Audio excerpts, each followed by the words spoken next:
Now, what that means is, when we say vibrational realization, haven't you wondered? You have to have wondered. You just surely have to have wondered. If you've been listening to us for a while. Have you been listening to us for a while? We know. And as you've been listening to us for a while, and we've been talking to you about you create your own reality, you have to have wondered, all right, Abraham, I'll play your silly game. I'll do that process and that one and that one. I'll do a better job of lining up my vibration. I even accept the ridiculous thing you draw out here in the air that you call the vortex. I'll even accept that, maybe.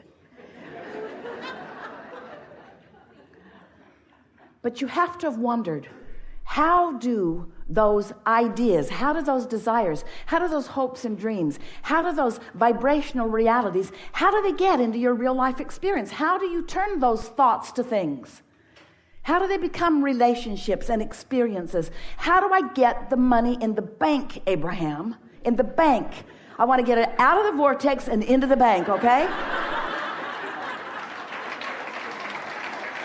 How do I do that? And the way you do it is through the natural laws of the universe. The way you do it is by not keeping it out of the bank. That's the thing that we want you to understand. You just got to let the door open. You stop keeping it out of the bank. Now, how's that? Don't do that anymore. That's not what we're saying. We want to talk about what you are wanting to do. So the way that things move or become from an idea, from a vibrational reality into something that you are realizing is that you have to tune your frequency to the realization of it. Now, we know you didn't want to hear that, but we needed to tell you that. You are the realizers. That's the best word that Esther can find. That's how manifestations occur. You realize them. You realize them by finding a frequency. And at first, when you find it, it feels weird to you. Maybe it feels a little exciting for a moment. In fact, that's a moment of recognizing the full potential of your desire. You feel exhilarated about it for a moment. But if you don't shoot it in the foot, if you don't wrestle it to the ground and kill it with reality, if you don't but it to death, but what about this? What about this?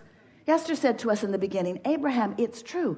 This thing that I know that you don't want me to talk about is a true thing. Don't you think that I should at least acknowledge that it is a true thing? And we said, there are all kinds of things in this world that are true that you want to live. And there are all kinds of things that are true in this world that you don't want to live. We would let whether you want to live them or not be the criteria for whether you give your attention to them. But Abraham, Esther said, it's such a big world and there are so many things out there. Am I supposed to put my head in the sand? We said, yes, and meditate. Am I supposed to put my head in the sand and just pretend that those things aren't happening? And we say, you have choice in all of that.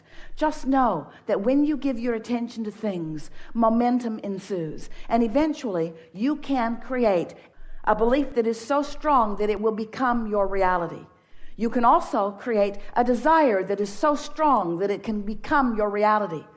So what's happening to you? What really happens? What makes the difference? Is your belief so strong or is your desire so strong? How does that play out? And we say, law of attraction gives you the exact balance that you've got going on. You can go a long way in cleaning up those desires. You can go a long way in improving those beliefs. You can go a long way in sifting and sorting your now reality, looking for positive aspects.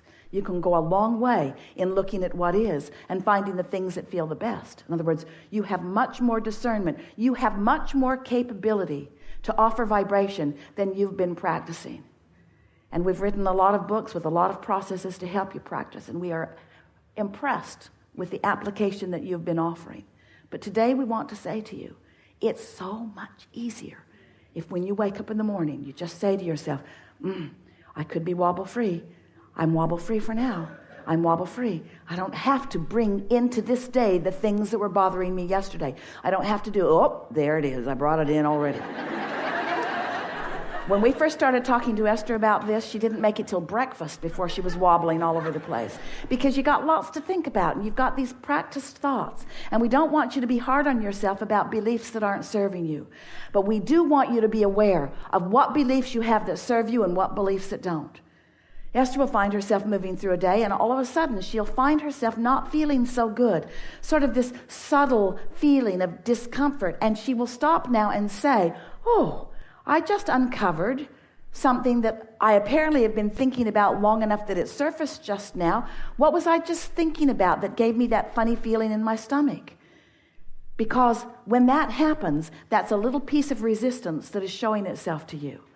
And we're not really encouraging that you sit down right then and try to talk yourself out of it, because you will only add momentum to it. But recognizing it, and then at first opportunity, identifying what it is that you do want relative to that. And then the next day, start out thinking about what you do want. You will really be pleased with how quickly you can shift the vibrational frequency of your habits of thought. You can change your beliefs. Your beliefs are only thoughts that you keep thinking, and you don't have to continue to think unhelpful beliefs. Esther will say, well, that was unpleasant and unnecessary. Unnecessary, unpleasant, and unnecessary. So what we're really saying to you is, it is our powerful desire that you love yourselves as we love you, enough that you are willing to stop torturing yourself with unpleasant thoughts, that you will stop accepting negative emotion as just the way life has to be. You say things like, these are hard times. They are not hard times. You say things like, the economy's bad. The economy is not bad. Economy is an individual thing, and there are those who are thriving. Might as well be you. Now, as you move from this room and try to explain to anybody what this was about, that clarity will probably subside just a little bit, because this is a peak experience. But the value of it is you practiced a vibration that took you to a new place, which gives you two really wonderful advantages. The first is that now you've found this new frequency and you've sustained it for a little bit of time, enough time. When you slip from it, you will recognize it. So your keen awareness of your own guidance system has been enhanced as a result of a participation like this here today. And the other thing that is wonderful is that your point of attraction has shifted as a result of the mental focus that you have participated in today. You are not leaving this room with the same sustained frequency that you entered it, which means everything in your experience is going to be different. Every relationship that you have will shift to some degree. The thing that matters most, and it's our favorite thing to say to you, is your realization of that. In other words, if you can accept a shift as you have received it here today, acknowledge it is really what we're saying, and then compound the acknowledgement by affirming the evidence of it to yourself, not to others, when it occurs. Well, now you're on the path of least resistance, you see. Now you're moving into that ease that we were talking about earlier.